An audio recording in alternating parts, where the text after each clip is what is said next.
वेळ संध्याकाळी 5:30. ठिकाण कॉलेजच्या मागे. उदयग्राम ठाणे जिल्ह्यातील एक छोटेसे गाव. तिथे असलेले JC कॉलेज म्हणजे उदयग्राम गावातील एकमेव डिग्री कॉलेज. साधारण 25 वर्षांपूर्वी एका मोठ्या माणसाने मुलांनी शिकावं या हेतूने कॉलेज उघडले. हे कॉलेज उभे करताना त्यांना बराच विरोध सहन करावा लागणार होता. कारण एवढंसच जागा झपाटली आहे, पण त्या मोठ्या माणसाचा यावर विश्वास नव्हता. अहो, ती जागा सोन्यासारखी होती हो. गावाजवळच्या डोंगराच्या कुशीतील ती जागा. एक बाजूला मोकळे मैदान आणि दुसऱ्या बाजूला उंच डोंगर. शेवटी यज्ञ करून त्यांनी हे कॉलेज बांधलंच. असो, पण या कॉलेजमध्ये आता बरीच मुलं शिकून गेली होती. आता त्यातलाच एक मुलगा म्हणजे यश उपाध्याय. कॉलेजचा एक अत्यंत हुशार पण तितकाच मस्तीखोर मुलगा. गोरा रंग, साधीशी शरीरयष्टी, घारे डोळे, काळे केस, तल्लख बुद्धी आणि सर्वात महत्त्वाचं मस्ती करायची हौस. एखाद्या शिक्षकाचा नावडता विद्यार्थी असण्याचे सगळे गुण होते त्याच्यात. पण हा मुलगा इकडे काय करत असेल हे कोडच होतं.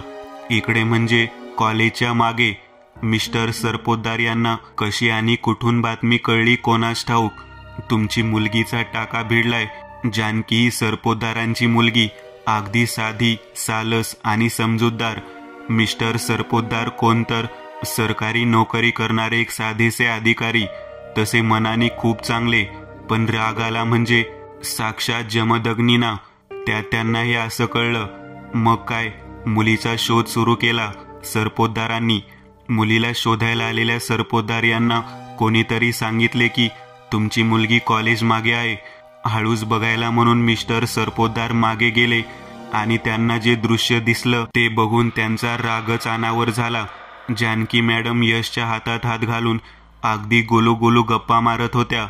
साक्षात जमदग्नी समोर आहेत याची काडी मात्र कल्पना मॅडमना नव्हती.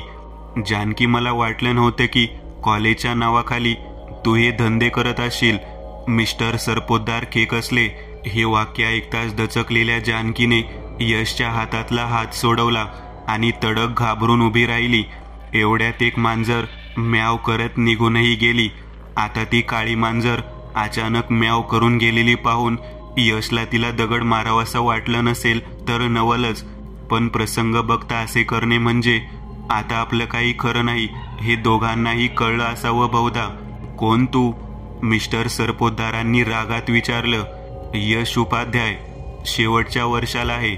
मिस्टर सरपोतदारांचा राग अनावर झाला होता, पण यशच्या वडिलांचं नाव ओळखीचं आणि मातब्बर असल्याने ते जरा शांत झाले. कधीपासून चालू आहे हे सगळं? 3 वर्ष झाली, जानकी लाजत म्हणाली. पुढे काय होणार याचा अंदाज दोघांनाही आला होता. मिस्टर सरपोतदार अचानक खेकसले. चल, तुझ्या वडिलांकडे घेऊन चल मला. वेळ 7ची संध्याकाळी. ठिकाण अर्थात यशचं घर. गोविंद उपाध्याय नुकतेच घरी आलेले. गोविंद उपाध्याय म्हणजे यशचे वडील. तसं नुकतंच शहर व्हायला लागलेलं हे गाव होतं, त्यामुळे अजूनही गावातील प्रतिष्ठा प्रकरणे टिकून होती. मालतीबाई देवासमोर दिवा लावत होत्या. अचानक मिस्टर सरपोतदारांनी दरवाजातून हाक दिली. गोविंदराव, बाहेर या. बघा तुमच्या मुलाने काय गुण उधळले आहेत ते. गोविंदराव आणि सरपोतदार समोरासमोर आले होते. जणू काही जमदग्नी आणि वसिष्ठ समोर आले होते. वादविवाद, आरोप सगळे होणार. यश आणि जानकी वेगळे होणार कायमचे. नाही, नियतीच्या मनात काहीतरी वेगळे असावे. दोघेही शांतपणे एकमेकांशी बोलले. शेवटी 2 तासांच्या चर्चेतून एक निर्णय झाला. सरपोतदारांनी दोघांना विचारले, खरं प्रेम आहे ना तुमचं? उत्तर अर्थात होच आले. मग काय, दोघांचं लग्न लावून टाकायचं दोन्ही बाजूंकडून ठरलं. यश आणि जानकीच्या सुटकेचा श्वास घेतला एकदाचा. त्यांना खूप आनंद झाला होताच, पण एक छोटेसे हास्य आणत निर्णयाचं स्वागत केले. मिस्टर सरपोतदार आणि गोविंदराव दोघेही नवीन विचारांचे. मग उगाच मुलांना दुःख देण्यापेक्षा लग्न केलेले चांगले असे दोघांना वाटणे स्वाभाविक होते. मग काय, दोन्ही घरातलं वातावरणच बदलून गेले. परीक्षा झाली की लग्न लावून देऊ असे ठरले. पण म्हणतात ना, की सुख आले की दुःख येतच हो. कोणालाच कल्पना नसलेले एक भयानक संकट या घरासमोर उभं ठाकणार होतं. बलदेवच्या रूपाने. वेळ मध्यरात्री 12 नंतर. ठिकाण गावाबाहेरील स्मशान. बलदेव काहीतरी करत होता. वाढलेल्या जटा, अंगावर लावलेली स्मशानाची राख, वाढलेली दाढी आणि हातात हाड आणि पुस्तक. अत्यंत शक्तिशाली अशा अमानवी विद्येचा साधक असलेला बलदेव हा तितकाच क्रूर आणि पापी होता. या बलदेवचं एकच स्वप्न होतं, आपल्या तंत्रसाधना पुस्तकाचे रचनाकार आणि त्याचे पूर्वज तिलोत्तम याला जिवंत करणे व अमर होणे. पण त्यासाठी त्याला हवा होता एक बळी. हो, बळी. कारण म्हणतात ना, बळी दिला की एक आत्मा मुक्त होतो आणि एक अडकतो. खरं तर तो कुठलाही साधा बळी देऊ शकत होता. तो पण त्याला जो बळी हवा होता तो होता एका राजवंशाचा, म्हणजेच पुनर्जन्म झालेल्या एखाद्या माणसाचा. आणि तोही त्याला संपूर्ण वश करून आणि हाल करूनच. आणि कारणही तसंच होतं त्याचं. ते कारण समजण्यासाठी आपल्याला जुना इतिहास नक्की बघावा लागेल. आज बलदेव त्याच मांत्रिकाला परत आणत होता, पण त्याला गरज होती ती त्याच रक्ताची. आणि ते रक्त शोधत असताना त्याला दिसली एक व्यक्ती, जानकी सरपोतदार. वेळ 14 ऑगस्ट 1995. रेवती नक्षत्र. सकाळी 10:15 वाजता. ठिकाण हॉस्पिटल. सरपोतदारांच्याकडे एक कन्या रत्नाचा जन्म झाला. निळे डोळे, गोरापान चेहरा अशी गोंडस मुलगी बघून सर्वांनाच आनंद झाला होता. अहो, जणू काही राजकन्याच एखादी. आजोबांनी तिचं नाव ठेवलं जानकी. जेव्हा तिचा जन्म झाला त्यावेळी तिथे एक ऋषी आले होते. दाढी पांढरी झालेले, भगवे वस्त्र, हातात चिपळी असे त्यांचे व्यक्तिमत्व. त्यांच्याकडे नुसते बघितले की जणू मन प्रफुल्लित होई. शाबरी विद्येचे साधक आणि तपस्वी. त्यांनी त्यांची जानकीची पत्रिका बनवली, पण ती पत्रिका बघून त्यांनाच आश्चर्य वाटले. आणि कारणही तसेच होते. त्यांना जे दिसले होते ते जितके चांगले होते तितकेच भयानक. जानकीचा जन्म अशा योगावर झालेला की तिच्या भोवती एक अदृश्य कवच तयार झाले होते अमानवी शक्ती विरोधात. पण एक योग जो 21 वर्षांनी येणार होता. कुंडलीत मृत्यूयोग.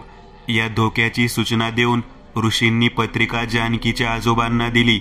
बलदेव याच कवचामुळे जानकीला काहीच करू शकत नव्हता. त्याची नजर जानकीवर होती, पण तिला स्पर्श करणे म्हणजे साक्षात मृत्यू हे बलदेवलाही माहीत होते. पण जानकीने खूप मोठी चूक केली आणि त्याचमुळे त्याला लवकरच ते कवच तोडायची संधी मिळाली. कॉलेजच्या मागची ती जागा जेवढी शांत तेवढीच अमानवी होती. त्या जागी बसलेले असताना दोघांच्याही नकळत ते कवच शक्तिहीन झालं होतं. याचाच वापर करून त्याने डाव साधला आणि एक मंतरलेला काटा टोचून डाव साधला होता. आता वेळ होती पुढच्या पायरीची. वेळ 11. ठिकाण जानकीचं घर. आई, मी यशला भेटून येते ग, जानकीने आईला सांगितलं. आईचं उत्तर न ऐकताच ती निघाली. पण अचानक एक किंकाळी ऐकू आली आणि आई धावतच बाहेर आली. बघते तर काय, जानकीला रक्ताची उलटी झाली होती. सर्व जमिनीवर काळं रक्त पडलं होतं. तिची आई जानकीकडे गेली. जानकी जोरजोरात हसत होती, मध्येच रडत होती. स्वतःचे केस उपटत होती, स्वतःला ओरखडून घेत होती. हे समजायला वेळ नाही लागला की हा प्रकार साधा नाही. जानकीचे वडील घाबरले. त्यांनी यशच्या वडिलांना फोन केला आणि सगळा प्रकार सांगितला. यश आणि गोविंद पंत येईपर्यंत परिस्थिती अधिकच बिकट झाली होती. गोविंदरावांनी पटकन देवीचा अंगारा काढला आणि तिला लावण्याचा प्रयत्न केला, पण अगदी दगड फेकावा असे गोविंदराव मागे फेकले गेले. गोविंदरावांनी काहीतरी विचार केला आणि यशला सांगितलं, तो अंगारा लाव तिला. यशने हिम्मत करून तो अंगारा लावण्यासाठी आणि जानकी ओक्साबोक्शी रडू लागली. तिने यशला ढकलण्याचा प्रयत्न केला, पण झटका लागून तीच मागे पडली. यशने पटकन तिला अंगारा लावला. अंगारा लावल्यावर जानकी शांत झाली. गोविंदराव म्हणाले, हा तात्पुरता उपाय आहे. आपल्याला कोणत्या तरी मोठ्या आणि अधिकारी व्यक्तीची गरज आहे. गोविंदरावांचं बोलणं पूर्ण होईस तोपर्यंत मागून आवाज आला, आलख निरंजन. मागे तेच ऋषी उभे होते ज्यांनी जानकीची पत्रिका बनवली होती. जानकीच्या वडिलांनी त्यांना ओळखले व बसायला सांगितले. ऋषींनी गंभीर मुद्रेत ध्यान लावले आणि अचानक झटका लागल्यासारखे डोळे उघडले. त्यांनी सांगायला सुरुवात केली. काळ आजपासून सुमारे 500 वर्षांपूर्वी. ठिकाण उदयनगर. उदयनगर त्यावेळचे मोठे साम्राज्य. राजा आदित्य यांच्या साम्राज्याची राजधानी. त्यांच्या राज्याची शान म्हणजे त्यांची फुलासारखी सुंदर राजकन्या रेवती. निळे डोळे, सडपातळ पण सुबक बांधा, गोरा चेहरा आणि त्यावर 4 चांद लावणारे ते हास्य. या साम्राज्याचे पुरोहित होते ते काशीनाथजी. एक दिवस असाच दरबार चालू असताना एक तांत्रिक दरबारात आला. राजा चांगला असल्याने त्याने त्या तांत्रिकाचे आदरातिथ्य केले. त्याने तांत्रिकाला विचारले की काय हवे आपल्याला. तांत्रिकाने राजकन्येशी विवाहाची मागणी केली. राजाने क्षणात ती नाकारली. तांत्रिकाने राजाला धमकी दिली की याचे परिणाम वाईट होतील, पण राजा बाधला नाही. तांत्रिक तिकडून निघून गेला. पण काही दिवसात राज्यात अनेक वाईट घटना घडू लागल्या. अचानक दाण्याचा साठा भस्मसात झाला. कधी घोडे उधळू लागले तर कधी साथीचे रोग सुरू झाले. शेवटी राजालाही समजले की हे काम त्या तांत्रिकाचे आहे. त्यांनी काशीनाथांना बोलावून घेतले व यावर उपाय करायला सांगितला. काशीनाथांनी त्यांच्या जुन्या पुस्तकातून काही उपाय काढले, पण ते उपाय करणे त्यांना या वयात शक्य नव्हते. ही कामगिरी करायची जबाबदारीही त्यांच्या मुलाने मयुरेश्वरने घेतली. मयुरेश्वर हा राज्याच्या सैन्यात होता. त्याला बुद्धी आणि बळ यांचा जोड असल्याने त्याला बराच मान होता. काशीनाथांनी उपाय सांगून मयुरेश्वरला पाठवले, पण या विधीसाठी सर्वात महत्त्वाची व्यक्ती होती ती म्हणजे रेवती. मयुरेश्वरने सांगितल्याप्रमाणे विधी केला आणि त्या तांत्रिकाला अडकवले व राजकन्येच्या रक्ताने आणि एका सोनेरी दगडाच्या साह्याने त्याला एका शिळेमध्ये बंद करून ठेवले. परंतु हे इथेच संपले नाही. काही दिवसात या राज्यावर हल्ला झाला. त्यात सर्व काही नष्ट झाले. राज्यासह सर्व मारले गेले आणि रेवतीने स्वतःला अग्नीमध्ये ढकलून देह त्याग केला. पण तो तांत्रिक मात्र तिथेच राहिला. जानकी हा तिचाच पुनर्जन्म आहे. एवढे बोलून ऋषी शांत झाले. यावर उपाय काय? गोविंदरावांनी विचारलं. उपाय एकच, पंचअमानवी शक्तींची मदत घेऊन त्या तांत्रिकाचा नाश करणे. पण हे करणार कोण? मिस्टर सरपोतदार घाबरून विचारतात. तोच हे करू शकतो. त्याच्या भोवती ते पवित्र कवच आहे. एवढंच बोलून ते ऋषी एका कापडात लपेटलेलं काहीतरी यशच्या हातात देतात आणि त्याच्या डोक्यावर हात ठेवून ध्यान सुरू करतात. यशच्या सर्वांगातून एक शक्ती वाहू लागते आणि त्याच्या भोवतीच ते रक्षक कवच अधिकच उठून दिसू लागते. त्यांनी जानकीला सुद्धा एक मंतरलेला धागा बांधला. ऋषी म्हणतात, तुझ्याकडे फक्त सर्व पितरी अमावस्येपर्यंतच वेळ आहे, पण सुरुवात कुठून करू मी? यशने ऋषींना विचारले. याचं उत्तर खुद्द ऋषींनाही ठाऊक नव्हते, कारण हा उपाय पूर्वी एकदाच वापरण्यात आला होता, तोही मयुरेश्वरकडून. यानंतर ऋषींनी त्यांचा निरोप घेतला व ते निघून गेले. घरी येऊन यशने तो कापडात गुंडाळलेलं जे काही होते ते बाहेर काढले. ते दुसरे तिसरे काही नव्हते तर एक ताम्रपत्र होते. त्यावर कुठल्या तरी जुनाट भाषेत काहीतरी लिहिले होते. गोविंदरावांनी ते बघितले. बराच वेळ विचार केला आणि त्यांना काहीतरी आठवले. धावत जाऊन त्यांनी एक जुने पुस्तक आणले. पुस्तकाचे नाव होते पंचशक्ती भाषाज्ञानम. पंचशक्ती भाषाज्ञानमातील दिलेल्या चिन्हाप्रमाणे यशनी एक एक अक्षर लावायला सुरुवात केली.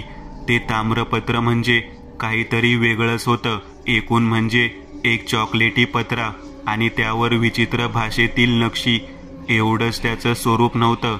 यशनी जेव्हा त्या पत्राला हात लावलेला त्यावेळी जणू काही एक शक्ती आणि शांतीची लहर गेली होती. त्याच्या जणू काही या ताम्रपत्राचा यशशी काहीतरी संबंध होता. असो, यशने ती अक्षर जोडायला सुरुवात केली. ती त्रिकोणी चौकोनी अक्षर जोडत जोडत काही ओव्या तयार झाल्या. त्यातील पहिली ओवी, पंचशक्ती अमानवी, आस्ती ज्याच्या संगती, नसे भीती त्याला, काळशक्तीच्या त्रासाची पुढील 5 ओव्या ह्या पंचशक्ती कोण हे सांगणाऱ्या असाव्यात. त्या अशा: ताकदी ज्याची शक्ती असे, हरवल्यास तो गुलाम होत असे. काळजीवांचा तो राजा, स्मरण करता विनाशी भूतबाधा. बुद्धीचा तो सागर, गर्वाने झाले त्याचे पतन. खोल पाण्याचा तो रहिवासी, केस मिळताच करीत असे सर्व काही. भविष्य दर्शन होत असे ज्याला, एक वेळ मदतीसाठी तोच धागा. आता फक्त अर्थ शोधणं बाकी होते. बराच वेळ काहीच कळत नव्हते. मग गोविंदरावांनी विचार केला. आपले पंजोबा हे पुजारी होते, त्यांना अमानवी शक्तीबद्दल बरीच माहिती होती. गोविंदरावांना अचानक लहानपणी असलेली या असल्या जीवांची माहिती आठवली आणि हे कोडे त्यांनी उलगडले. शक्ती ज्याची ताकद म्हणजे सर्वात ताकदवान भूत, अर्थात खवीस. काळ्या शक्तीचा राजा वेताळ. बुद्धी असलेले भूत म्हणजे ब्रह्मसंबंध. भविष्य जाणणारे भूत म्हणजे कर्णपिशाच. आणि पाण्यातील भूत म्हणजे गिर्रा. म्हणजे त्या 5 अमानवी शक्ती होत्या. आता पुढची कामगिरी म्हणजे साक्षात मृत्यूच्या जबड्यात हात घालणेच. जवळजवळ ज्या भूतांची नाव ऐकून घबराट होते, त्या शक्तींना त्यांना शोधणे आणि त्यांना वश करून मदत घेणे, तेही सर्व पितरी अमावस्येच्या आधी. पण सर्वात महत्त्वाचा मुद्दा हा होता की सुरुवात कुठून करायची व कशी करायची. 2 दिवस सतत विचार करून त्याचं डोकं दुखत होते. सकाळची वेळ होती. मस्तपैकी निरभ्र वातावरण होतं. असे वाटत होतं की निसर्गाला माहीतच नाहीये गावच्या स्मशानामध्ये काय चालू आहे. यश सकाळी उठला होताच तेवढ्या समोरून पेपर घेऊन आला. वाचनाची आवड म्हणून त्याने पेपर वाचायला घेतला. सगळा पेपर नुसता फालतू बातम्यांनी भरला होता. फक्त यश कंटाळून तो पेपर ठेवणार इतक्यात त्याचं लक्ष गेलं एका छोट्याशा कोपऱ्यावर. एका कोपऱ्यातल्या बातमीकडे त्याचं लक्ष गेलं. ती बातमी होती जागृत वेताळ मंदिराची. हे मंदिर त्याच्या घरापासून साधारण 50 किमी अंतरावर असावे. इथूनच सुरुवात करायची असा विचार करून तो निघाला. आपली गाडी घेऊन निघालेला. रस्ता तसा निर्जनच होता. दुतर्फा झाडी, मध्येच कुठला तरी पक्षी दिसत होता. घनदाट झाडाच्या सावलीमुळे सूर्याचा पत्ता नव्हता आणि या जोडीला साथ होती ती म्हणजे अनामिक शांतता. यश गाडीने जात असताना वाटेत अचानक एक ठिकाणी त्याची गाडी बंद पडली. आपली चांगली चालणारी गाडी अचानक कशी बंद पडली असा विचार करत यशने ती गाडी बाजूला घेतली. किक मारून यश दमला, पण गाडी काही चालू व्हायचं नावच घेत नव्हती. एका मोठ्या संकटाची चाहूल तर नसेल नाही. आता वातावरण पण बदलू लागले होते. मस्त पडलेला सूर्यप्रकाश आता एकदम कमी झाला होता. एक थंड वाऱ्याची झुळूक यशच्या अंगाला चाटून गेली. पाऊस पडायची लक्षणं दिसू लागली होती. अचानक त्याला काहीतरी जाणवले. कोणीतरी त्याला हात लावायचा प्रयत्न करणार होते. तो थंड हाताचा स्पर्श यशला जाणवला. जणू काही बर्फाची लादीच ठेवली होती त्याच्या खांद्यावर. पण ते झटक्यात मागे उडाले. यशच्या समोर एक काळी भयंकर आकृती उभी होती. विस्कटलेले केस, जखमी चेहरा, वाढलेली नखे आणि क्रूर हास्य. ते एक पिशाच्य होते, बलदेवने सोडलेले. पण ते पिशाच्य यशला काही करू शकले नव्हते. निदान आत्ता तरी एव्हाना बलदेवलाही समजले असावे की आपले कार्य रोखण्याची शक्ती फक्त यशमध्ये आहे. ज्यावेळी यशने जानकीला हात लावलेला त्यावेळी बलदेवही त्या शक्तीला रोखू शकला नव्हता. त्या शक्तीने यशवर परत हल्ला चढवला. यशने डोळे बंद केले. अचानक तो काहीतरी पुटपुटू लागला. स्वतः यशलाही समजत नव्हते की आपण हे काय बडबडतोय. पण तो बोलत राहिला, कारण त्याने बोलणं थांबवलं असतं तर कदाचित त्या पिशाच्याने यशला मारलेही असते. पण ते मंत्र, त्याचं पावित्र्य त्या पिशाच्याला थांबवत होते. याचा परिणाम मात्र खूप चांगला झाला. ते पिशाच मागे सरकून शेवटी गायब झाले. अखेर गाडीही चालू झाली आणि एकदाचा तो त्या वेताळ मंदिरात पोहोचला. एका काळ्या पाषाणात कोरलेलं ते मंदिर, त्यातील उग्र अशी ती मूर्ती, सगळंच वातावरण भीतीदायक होतं. तिकडे यश तिथे पोहोचला तेव्हा नुकताच एक तांत्रिक तिकडून निघाला होता. त्याने तांत्रिकाला अडवले. तांत्रिकाने मागे वळून बघितले. यशच्या चेहऱ्यावरील तेज बघून त्याला समजले असावे की साधी व्यक्ती नाही. यशने क्षणाचाही विलंब न करता तांत्रिकाला विचारले की वेताळाला प्रसन्न कसे करू. यावर तांत्रिक हसला आणि म्हणाला, शाबरी विद्या ज्याच्याकडे भूतपिशाचे मदत करते तिकडे. हे बोलून तो तांत्रिक निघून गेला. यशला पडलेला सर्वात महत्त्वाचा प्रश्न होता की याचा अर्थ काय. शाबरी विद्या. यश स्वतःशीच म्हणाला, ते आलेले ऋषी शाबरी विद्येचे साधक होते. त्यांनी आपल्या डोक्यावर हात ठेवला तेव्हा आपल्यात काही शक्ती आल्या नसतील कशावरून. यशने हा प्रकार करायचं ठरवलं. हा एकच मार्ग होता त्याला, पण न येणारी विद्या वापरून त्याला हे काम करायचं होतं. पण कसं. अचानक त्याला एक गोष्ट आठवली. जेव्हा त्या पिशाच्याशी लढताना त्याने डोळे बंद केले तेव्हा तर त्याने डोळे मिटल्यावर त्याला मंत्र आठवलेला, तोही अचानक. मग यशने निर्णय घेतला, आज रात्री इथेच बसून ध्यान करायचे. वेळ 12, ठिकाण वेताळ मंदिर. यशने ध्यान करायला सुरुवात केली होती. पहिला अर्धा तास काही जाणवले नाही. तो सतत काहीतरी म्हणत असावा, कारण तो म्हणत तर होता, पण काय ते त्यालाही समजत नव्हतं. अर्ध्या तासाने खऱ्या कसोटीला सुरुवात झाली, कारण आता कुत्र्याच्या रडण्याचे आणि घोबडाचे आवाज चालू झाले होते. वातावरण अचानक थंड पडलं, पण यशचे मंत्र उच्चार चालूच होते. पुढे तर एक कुबट वास आसपास पसरला. तुफान पाऊस आणि विजांचा कडकडाट सुरू झाला. याही परिस्थितीत त्याने ध्यान सोडले नाही. थोड्या वेळाने हे सर्व थांबले. अचानक एक माणूस यश समोर येऊन थांबला आणि यशला पाहून म्हणाला, ए पोरा, काय हवंय तुला. यशने डोळे उघडूनही पाहिले नाही. तो माणूस परत हसला आणि म्हणाला, हा भूतांचा राजा विचारतोय तुला, काय हवंय बोल. यशने डोळे उघडले तर त्याच्या समोर एक 7 फुटी हिरव्या डोळ्यांचा राक्षसी चेहऱ्याचा माणूस उभा होता. त्याच्या एका हातात चाबूक होता तर दुसऱ्या हातात मानवी शिर. यश त्याच्याकडे बघून सर्व गोष्ट सांगितली. वेताळाने सर्व ऐकून घेतले व तो यशला म्हणाला, हे बघ, तुला मी एकदाच मदत करू शकतो. जेव्हा तू मला बोलवशील तेव्हा मी तुझी मदत करीन, पण फक्त एकदा. एवढं बोलून वेताळ अदृश्य झाला. यशच्या कामगिरीची पहिली पायरी यशस्वी झाली होती. तो परत घरी जायला निघाला. इकडे जानकी ऋषींच्या बांधलेल्या गंड्यामुळे बरीच शांत झाली होती. यशने वेताळ भेटल्यानंतर दुसऱ्या दिवशी रात्रीच निघायचं ठरवलं. कारणही तसंच होतं त्याला. त्याने एक चर्चा ऐकली होती पारावरील लोकांची. त्याचा थोडक्यात सारांश असा, रस्त्याने जाताना आपल्या माणसाच्या नावाने हाक आली तर मागे वळून बघू नये. तो खवीस असतो आणि मागे बघताच तो त्या माणसाला मारतो. आणि आज खविसाचा दिवस आहे. आज तर कोणी जाऊ नये त्या रस्त्याने. हे ऐकल्यावर यशने रात्रीचं त्या रस्त्याने जायचं ठरवले. रात्री 11ला तो तिथून निघाला असेल. 25 किमी झाल्यावर साधारण जंगल सुरू होते. यश मुद्दामच गाडी हळू चालवत असावा. साधारण 12 वाजता अचानक रस्त्यावर काहीतरी हालचाल दिसली. त्याच्या समोर एक 7 फूट लांबीचा पैलवान उभा होता. यशने त्याला बघताच गाडी थांबवली.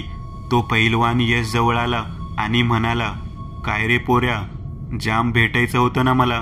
हिम्मत असेल तर माझा सामना कर, नाहीतर मर. यशने झटक्यात ओळखले की हा खवीस आहे. त्याला आव्हान स्वीकारण्याशिवाय काहीच पर्याय नव्हता. त्याने ते आव्हान स्वीकारलं. खवीस त्याच्यावर चाल करून गेला आणि दुसऱ्याच क्षणी धक्का लागून मागे पडला. यशच्या त्या कवचाला भेदणे सहज शक्य नक्कीच नव्हते. खवीसने जोर लावून त्या कवचावर हल्ला केला. हा हल्ला इतका शक्तिशाली होता की थोडासा धक्का यशलाही लागला.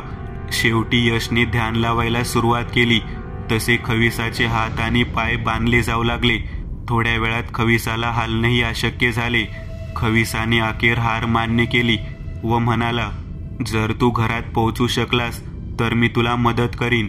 यशने गाडी स्टार्ट केली आणि तो निघाला.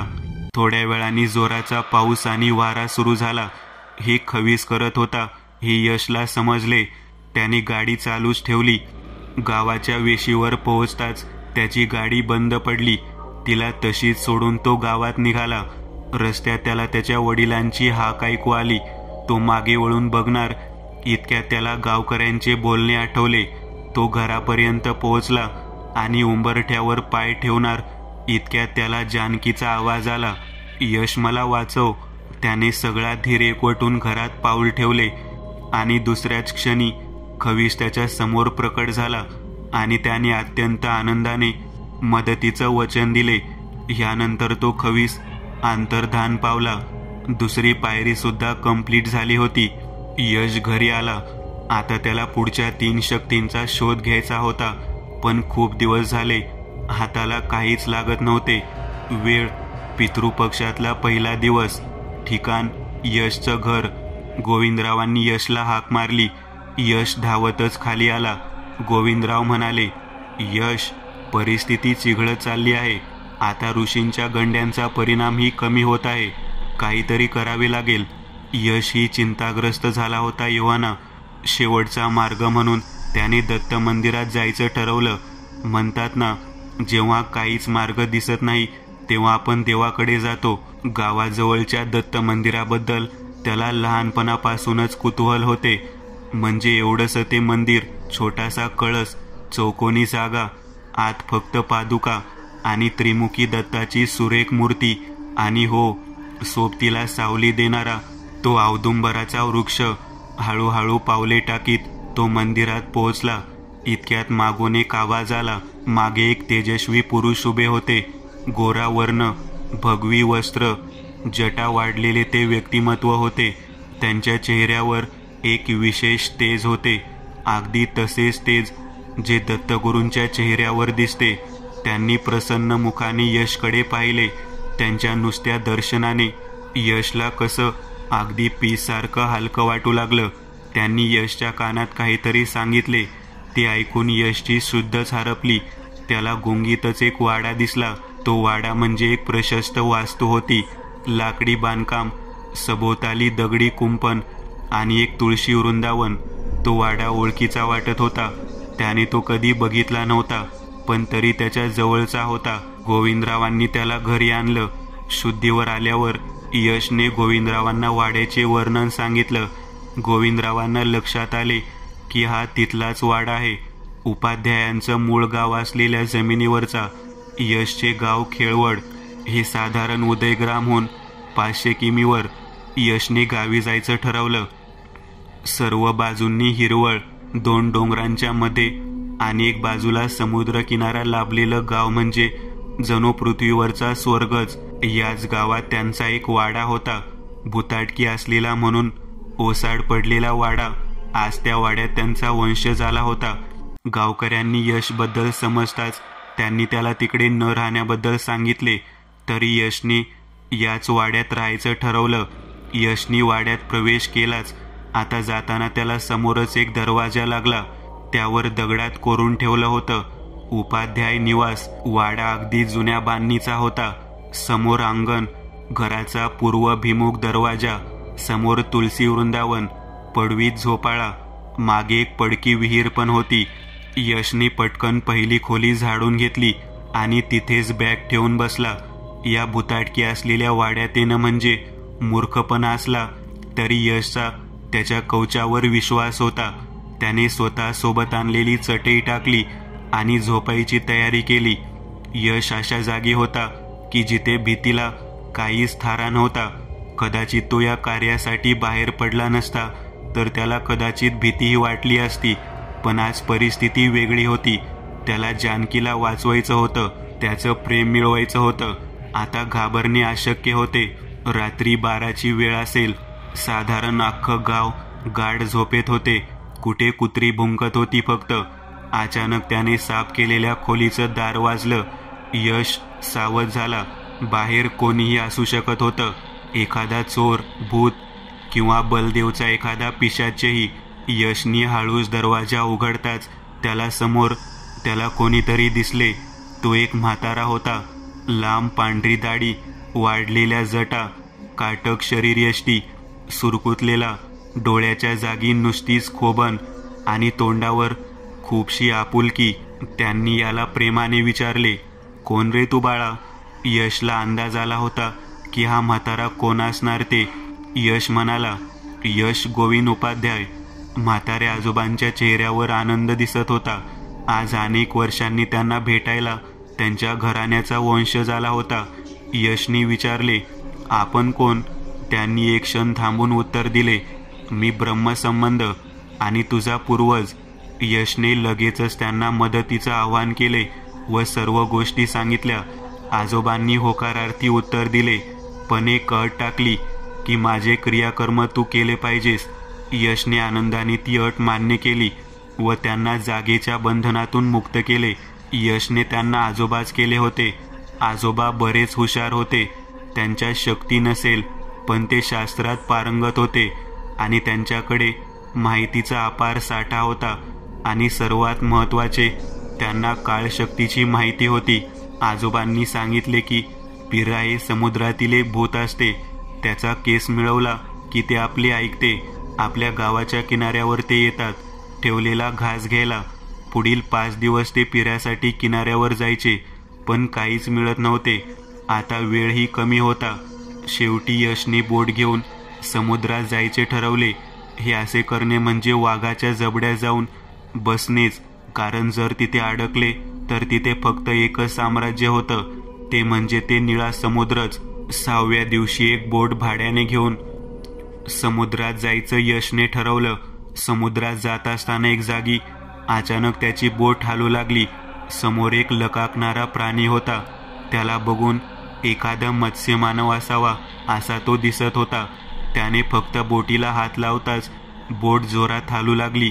आजोबांनी यशला सांगितलेच होते, जर पिरा दिसला तर मी त्याला बोलवण्यात गुंतवेन आणि तू जाऊन त्याचा केस काढ. आजोबा त्याच्याशी बोलू लागले. इकडे पटकन यशने त्याचा केस काढला आणि त्या क्षणी तो पिरा ओरडला, माझा केस परत दे, तुला काय हवे ते देईन. यशने विचारले, नक्की? हो नक्कीच. आजोबांनी मागून यशला सांगितलं, त्याला मन काम झाल्यावर केस देईन. यशने त्याप्रमाणे पिऱ्याला सांगितलं, आता तू जा. आणि परत येऊन तो केस जाळून टाकला. आता या पंचशक्तीमधील 5वी शक्ती मिळवणे महत्त्वाचे होते आणि तेही 5 दिवसात. वेळ रात्री 12. ठिकाण खेळवडचे गावातील स्मशान. यशने कर्णपिशाचे बोलवायचा विधी सुरू केला होता. त्याने एक तांब्याच्या ताटलीवर कुंकू वापरून काही चिन्ह काढली होती. तिथे काही सामान होते, जसे मानवी कवटी आणि मारलेला कोंबडा. आजोबा यशला सर्व विधी सांगत होते. त्याने आणि यश करत होता आणि अचानक एक भयानक पिशाच त्यांच्या समोर उभे होते. काळे, कभिन्न आणि क्रूर चेहरा असलेले ते पिशाच यशकडे बघून जोरजोरात हसू लागले. त्या पिशाच्याने यशकडे रक्ताची मागणी केली. यशने एक चाकू घेऊन हातातून रक्त काढले. हे रक्त खाली न पडता त्या पिशाच्याच्या तोंडात उडून पडू लागले. रक्त पिऊन तृप्त झालेल्या त्या पिशाच्याने 3 गोष्टी सांगायची तयारी दाखवली. आजोबांनी पहिली गोष्ट विचारली, तिलोत्तम सध्या कुठे आहे? पिशाच म्हणाले, उदयग्राममधील स्मशानात एका शिळेमध्ये आहे. आजोबांनी दुसरा प्रश्न विचारला, सांग, त्याला परत जिवंत कोण करणार आहे आणि कसा? पिशाच म्हणाले, त्याचं नाव बलदेव आहे आणि तो त्याचाच वंशज आहे. तो सोनेरी दगड आणि एक पुस्तकाची मदत घेऊन हे काम करेल. आजोबांनी तिसरा प्रश्न विचारला, सांग, त्याने जागेचे रक्षण कसे केले आहे? पिशाच सर्व माहिती सांगते. सर्व प्रश्नांची उत्तरे देऊन पिशाच लुप्त झाले. आता जे काही करायचे होते ते यशला करायचे होते. भविष्य कथन घडल्यामुळे त्याला बरीच मदत झाली होती. बलदेव वाटतो तितका साधा नाही हे त्यालाही माहीत होतं. गावाहून घरी यायला त्याला 2 दिवस लागणार होते. मुसळधार पावसात आजोबा आणि यश निघाले. आजोबांनी यशला एक मंत्र सांगून स्थानबद्धतेतून सुटका करायला सांगितली व एक कवच बनवून प्रवासासाठी शक्ती द्यावी म्हणून. यशने थोडेसे पाणी घेऊन आजोबांभोवती एक वर्तुळ काढले. पुरातन कवचाचे संरक्षण असल्याने आजोबांना काही होणार नव्हते. यशने आजोबांना त्यांचा इतिहास विचारला. आजोबा म्हणाले, 1000 वर्षांपूर्वी मी या जागेवर राहायचो, पण मला माझ्या बुद्धीचा गर्व झाला आणि त्यातच माझा अंत झाला. पण आत्म्याला मुक्ती नाही मिळाली. तब्बल 500 वर्ष मी यासाठी थांबलो होतो. एके दिवशी माझी मदत मागायला माझा एक वंशज आला. त्याचं नाव होतं मयुरेश्वर. त्याला मी ह्याच तिलोत्तमला हरवायला मदत केली आणि माझे श्राद्ध करायला सांगितले. म्हणजे तुम्हीच त्या पंचशक्तीमधील एक शक्ती आहेत? यशने विचारले. होय, आजोबा बोलले व पुढे सांगू लागले. तिलोत्तम शिळेमध्ये अडकल्यावर त्याने माझी जन्मतिथी बघून श्राद्ध करायचे ठरवले, पण त्याआधी सर्व राज्य बेचिराग झाले आणि माझी मुक्ती अडकली. आज पुन्हा 500 वर्षांनी तू आलास, तोच लढा पुन्हा एकदा लढायला. मित्रांनो, आज पुरतं एवढंच. तुम्हाला जर काही गोष्ट आवडली असेल तर नक्की लाईक करा. तुमच्यापैकी बरेचसे जण व्हिडिओ लाईक न करताच पळून जातात, पण हा जर व्हिडिओ तुम्ही लाईक केला तर मला जरा बरं वाटेल आणि असेच भारी भारी व्हिडिओ बनवायची माझ्यात एनर्जी येईल. त्यामुळे नक्की लाईक करा आणि अजूनही कोणी या चॅनलला सबस्क्राईब केलेलं नसाल तर लगेच सबस्क्राईब करून टाका आणि बाजूची घंटी ती मात्र दाबायला विसरू नका. देवाची घंटी आहे ती.